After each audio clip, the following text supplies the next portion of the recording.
Today I'm going to show you how to play the bass line to Hotel California. I'll break down everything step by step and show you the two big mistakes people make when playing this bass part. And if you click the link below this video, you can even download the tab and full bassless backing track completely for free. So let's grab your bass and dive straight in. I'm going to break this bass line down into the three main sections: the intro, the verse, and chorus. I'll add timestamps so you can skip to the section in the video that you'd like to learn. Let's first look at the intro. So the intro is just playing the bass part is just the roots of the chord. So we have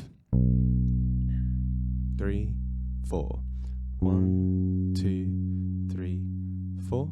And here you can play an open A, or you can play it on the 5th fret of the E string. If I'm honest, I actually play that with my first finger, I think 5th fret. And then that allows me to play the E without having to shift position. And then we've got a G. And then we go to D. So these are all whole notes. 2, 3, 4. 1, 2, 3, 4. 1, 2, 3, 4. So that's the bass part. It's kind of important to know what key we're in as well. These aren't all just random notes. These notes all relate to the key of B minor. So if we play our B minor scale, we have B, C sharp, D, E, F sharp, G, A, and then the octave B. So that's the B natural minor scale. This chord progression also uses some of the other minor scales. I do have a video on this channel breaking down the 3 minor scales: the natural minor scale, melodic minor scale, and harmonic minor scale. So you can look for that on my channel. So I'm not going to break down minor harmony here, but just note that primarily the bass line is using the natural minor scale, the B natural minor scale, but on the 5 chord there is that sneaky harmonic minor as well. So for the main chord progression, if we take the number system but in a minor key, so if we assign a number to each note of the scale, so we have the B minor scale with the numbers 1, 2, 3, 4, 5, 6, 7. So when we play the intro, we also want to be thinking about how the notes relate to the harmony. So we have the 1 chord, and then we have the 5 chord, then we have the 7 chord. This is all in the B minor natural world. Then we have the 4 chord, then we have the 6 chord, the 3 chord, 4 chord, and 5 chord. Now let's move on to my favorite section, the verse. Now the verse does change, like the first verse is slightly different to the second verse and third verse and so on. He does slightly change the bass part. So we're just going to really focus on, for this video, the first verse. So let's play this first bar slowly. So I'm on the 2nd fret here on the B, and there's 2 notes on the B. So and then I'm barring with my 4th finger. But this is a key thing that people get wrong. They think I'm barring just with my 4th finger, and these other fingers are just, I don't know, over here doing something. But actually, these other fingers are supporting the pinky, because the pinky's pretty weak compared to the other fingers. So I've got that 3rd finger and 2nd and 1st even helping out the pinky, so we don't get that awful fret buzz. I think if you don't put these lower fingers down, so the 1st, 2nd, 3rd finger below the 4th finger or the pinky, then you might end up getting that kind of awful fret buzz and weird noises coming from the bass. So you don't want that. So here's the fingering I'm using. I'm using fingers 1, and then I'm doing that bar with the, I would say 3rd and 4th. Or the 4th is kind of just I'm rolling over on that bar there. So make sure you're getting the technique right. And what I'd actually do is just break down that shape, because that shape is the bass line. It's just we're shifting that shape around. So what I would do is probably get really comfortable with just playing that shape with the root 5th octave,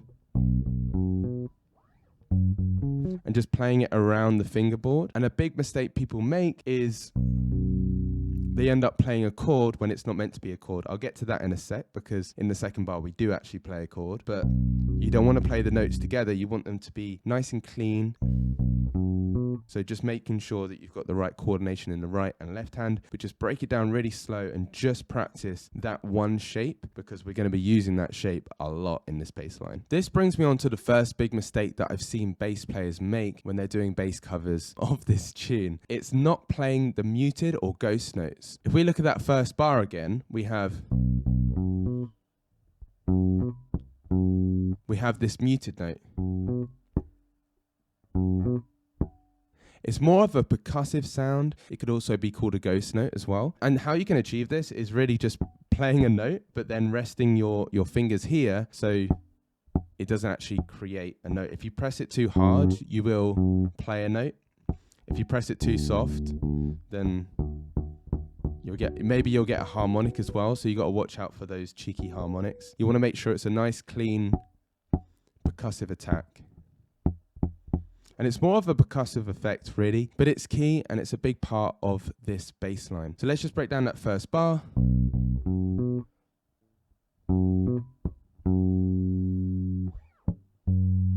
And a cool thing here, what I'm doing is when I'm playing that muted note, because there's no pitch to the muted note, this is the second muted note at the end of the first bar. I'm shifting up to the F sharp, so. And then, while I'm shifting, I'm playing that muted note so I can get right up here, because we need to play the next bar right up here, because the note goes right up to this F sharp. So we need to shift quite quickly. So let me just play that first bar into the second bar.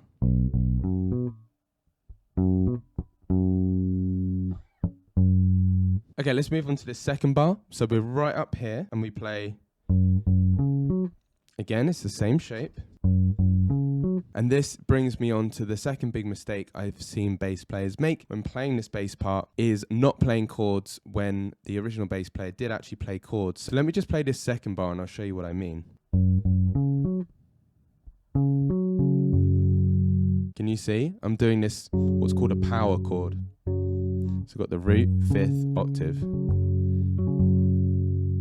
And this is how to play this second bar slowly. So.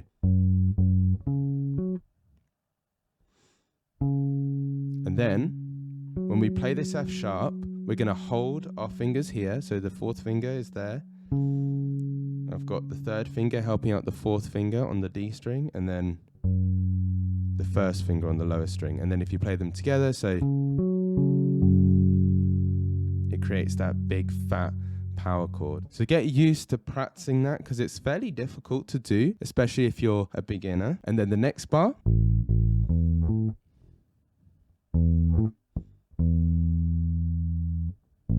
And then I'm using this open A string, or the original bass player is using the open A string to shift up to this E here, which is the 7th fret of the A string, into the 4th bar. So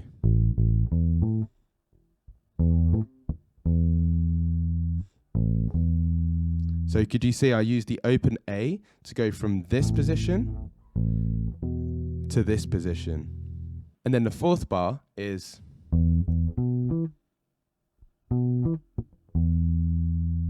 And when I'm playing this bass part going down, I'm using raking in the right hand. So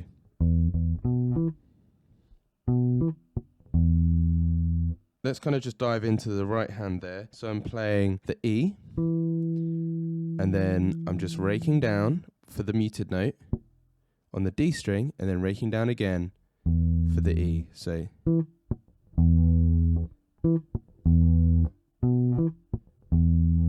and this is what I would do. I'd focus on my weaknesses. So if that was a weakness, or if I was struggling with that section technically, I'll break it down super, super slow. Just make sure, okay, what finger am I using in the right hand? Am I using my middle finger to rake down like that? Or am I using my index, which would be like that? And then the 5th bar of the first verse is. And then again, he's using the open A string to shift position. So we're in this position. He's using the open A, so, and then open A to shift up to this position so he can get his first finger on that D there, 5th fret of the A string.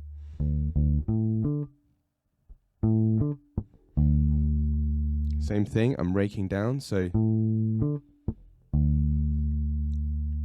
And then same shape, but on the open E string.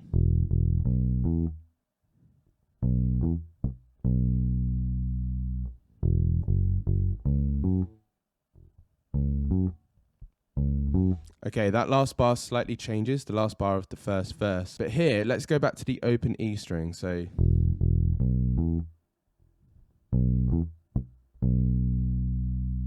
Now, if you don't have your floating thumb down in the right hand, you will get some messy noises.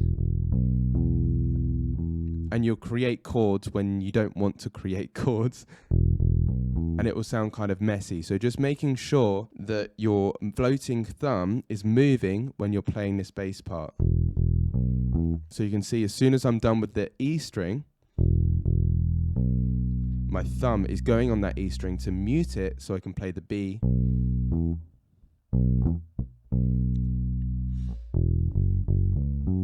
And then this rhythm is slightly different. So this rhythm is. So I'm just thinking about it as these notes on the downbeat. So on beat 3 and beat 4. So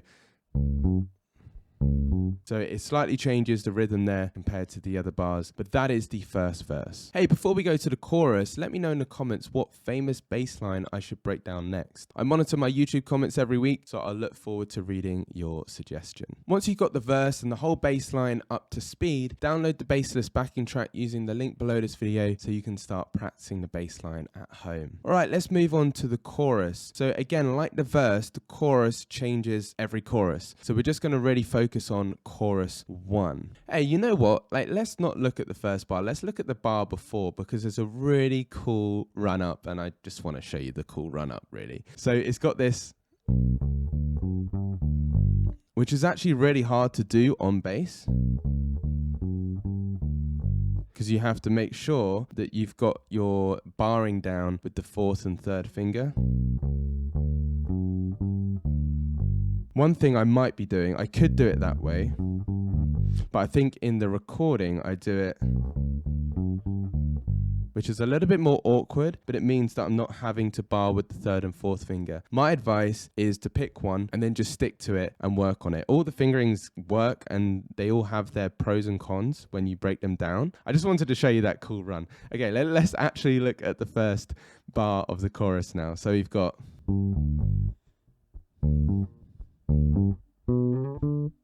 And then we'll look at that slide and everything in a sec. But let's just get the first part. So we've got, and that's the same shape as just going the other way and less notes. So in the right hand, I'm just raking. And that's a G there. And then that note is short. So make sure you play and then cut it off. To get a clean sound, I'm kind of bringing my hand off here, and I'm also making sure that none of these strings are ringing. So in the right hand, so you can see I've got my thumb anchored between the E and the A, so they're muting the E and the A, and I've got my index finger. So you can see when I play with my index, my middle comes down and mutes that D string. So these subtle things will really make the difference between it kind of sounding a little bit messy potentially and not too great to actually sounding more professional, I guess, and just making the sound cleaner technically. So yeah, did you see? And then I actually kind of shift position there, so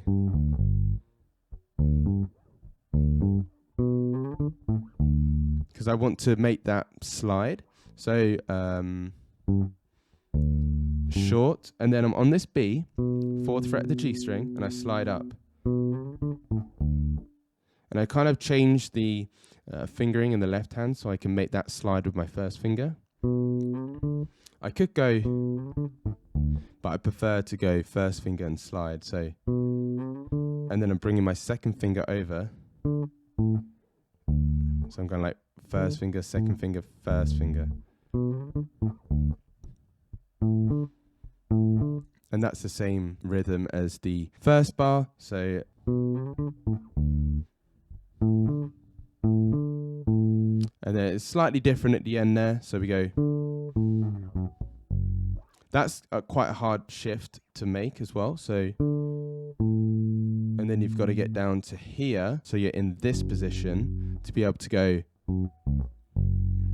on the F sharp here. So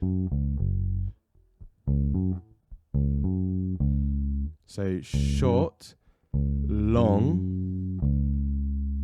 So short, long. Yeah. That's one of my favorite bits.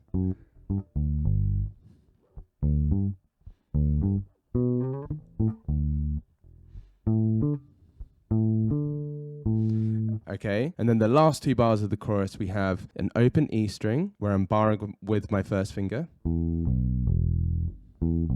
going to the open E. And again, if you don't have that floating thumb together and you're playing an open E, you want to make sure as soon as I play that next note, the B,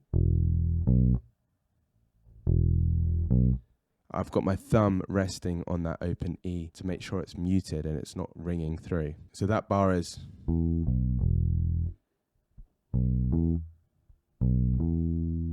And then this is quite tricky because you have to bar down 3 notes. So we got.